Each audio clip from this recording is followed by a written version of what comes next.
tema. Estamos ya conectados con el profesor Enrique Castellanos, economista y docente de Economía de la Universidad del Pacífico. Profesor Castellanos, ¿cómo está? Muy buenas tardes. Buenas tardes, muchas gracias por la invitación. A ver, profesor, en principio, para partir de lo más básico, ¿qué es la famosa tasa de interés de referencia? Bueno, en principio es la tasa a la cual el Banco Central de Reserva le presta a la banca comercial, ¿no? Es la tasa de interés de último refugio, si quieres, para los bancos, ¿no? Y es la base para determinar el costo del dinero, del crédito en toda la economía, ¿no? Entonces, si eventualmente la sube el Banco Central de Reserva, lo que está queriendo hacer es encarecer el crédito, es decir, hacer una política monetaria restrictiva y tratar de controlar la inflación al final del día. A ver, el efecto de esta medida es antiinflacionario. Entiendo. Entonces, esta es una herramienta que tiene a la mano el Banco Central de Reserva para tratar de mantener a raya los precios al consumidor. Pero, ¿cómo se da, digamos, eso, ¿no? ¿Cómo elevando la tasa hago que los precios bajen? Bueno, es política monetaria. El efecto de subir la tasa de interés hace que a su vez los tasas de interés de referencia hace a su vez que los bancos bajen la tasa, el efecto de subir la tasa de referencia hace a su vez que los bancos suban la tasa de interés de los préstamos, y eso efectivamente lo que hace es contrae el nivel de créditos, contrae la cantidad de dinero que hay en la economía, y eventualmente al haber menos dinero en la economía, eso hace que los precios a la larga terminen bajando, ¿no? O sea, la inflación es un fenómeno monetario. Si yo le quito dinero a la economía, no hay como inflar, valga el ejemplo de este globo, ¿no? Y eso es lo que al final hace una política monetaria que sube tasas de interés. Quitar dinero de la economía, encarecer el crédito, encarecer el dinero, quitar dinero y evitar que haya un rebrote inflacionario. Ahora, yo sé que no es uno de los objetivos del Banco Central de Reserva, pero si yo elevo la tasa de interés de referencia, no corro el riesgo de frenar la recuperación económica, dado que hago que el valor del dinero, el costo del dinero aumente. Totalmente cierto, por eso que hay que hilar muy fino entre controlar la inflación y enfriar la economía. Por eso que ha sido un aumento, digamos, pequeño de la tasa que ha hecho con el fin de más o menos andar ese fino equilibrio que tú mencionas. Tratar de controlar la subida de precios, pero no generar o no tener un efecto recesivo en la economía. Pero recuerda que el mandato número 1 del Banco Central de Reserva es estabilidad monetaria, ¿no? Y en esa línea es que está respondiendo, es controlar la inflación, velar por la estabilidad del sol, y no necesariamente tiene el mandato de crecimiento económico, como sí lo tienen otros bancos centrales de reserva. La Reserva Federal Americana tiene el mandato de crecer también, nosotros no. Así es. Leí algunos comentarios y comparaciones el día de hoy sobre la inflación, no solo en el Perú, sino en el mundo. ¿Cuánto de nuestra inflación es importada? ¿Cuánto de nuestra inflación actual tiene que ver con factores más locales, de incertidumbre política? Porque valgan verdades, ¿no? Estados Unidos, Chile, Colombia, México también están enfrentando incrementos de precios dado el contexto externo. Sí, lo que tú dices también es así, ¿no? O sea, las commodities, tanto metales como granos, han subido en el mundo. Petróleo, soya, maíz duro, azúcar, etcétera. Y todo eventualmente nos está pegando. Y a eso súmale todo el ruido político que ha generado esta salida de capitales y esta subida del dólar, pues tenemos un efecto compuesto, ¿no? ¿Qué porcentajes cada uno en la canasta básica?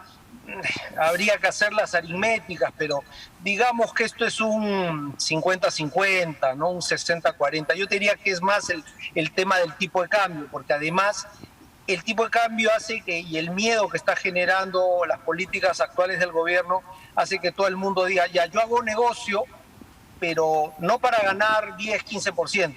En este contexto del Perú, país riesgoso, si yo voy a invertir es para ganar 25%, e implícitamente eso se termina decantando en los precios de todos los bienes y servicios de la economía. Entonces tiene un efecto doble el dólar, ¿no?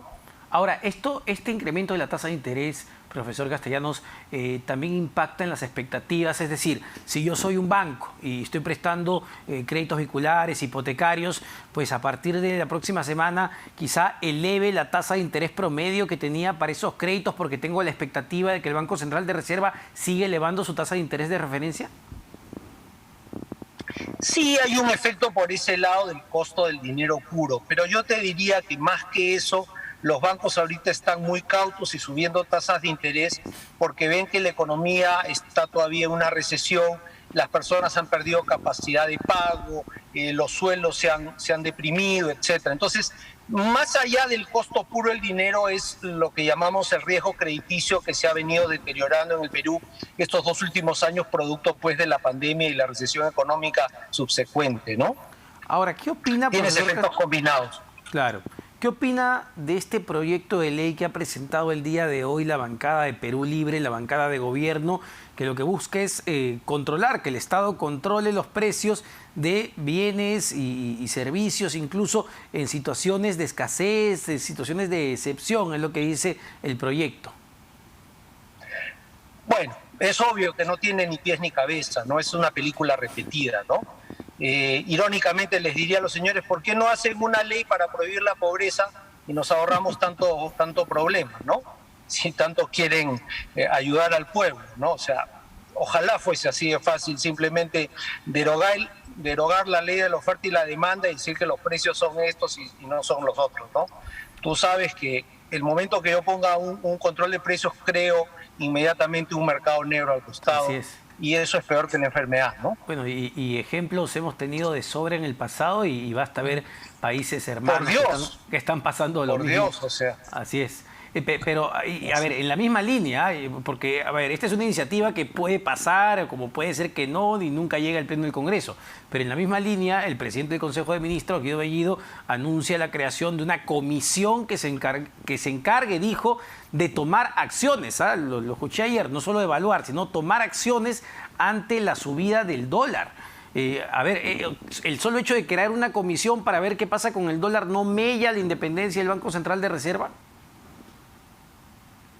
Totalmente, y como digo, pone cada vez más nervioso al mercado ver un gobierno tan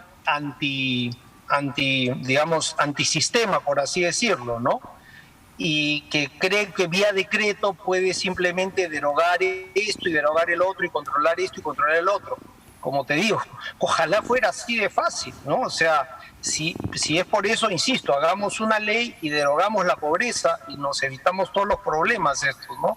Entonces, no va por ahí, desafortunadamente no va por ahí. Y el otro día preguntaban qué nos ponía nerviosos a los inversionistas, etcétera.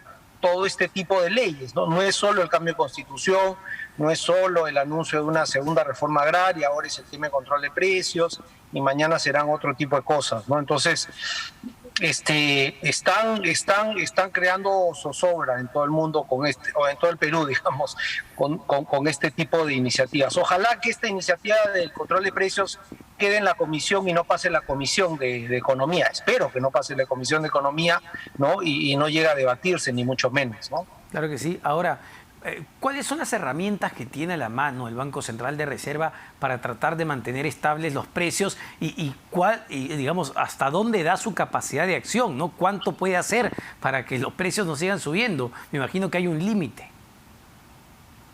Desafortunadamente, si el gobierno no empieza a dar, digamos, medidas claras de lo que quiere hacer y en la dirección correcta, esto no tiene un arreglo económico, porque esto es un problema político lo que tenemos.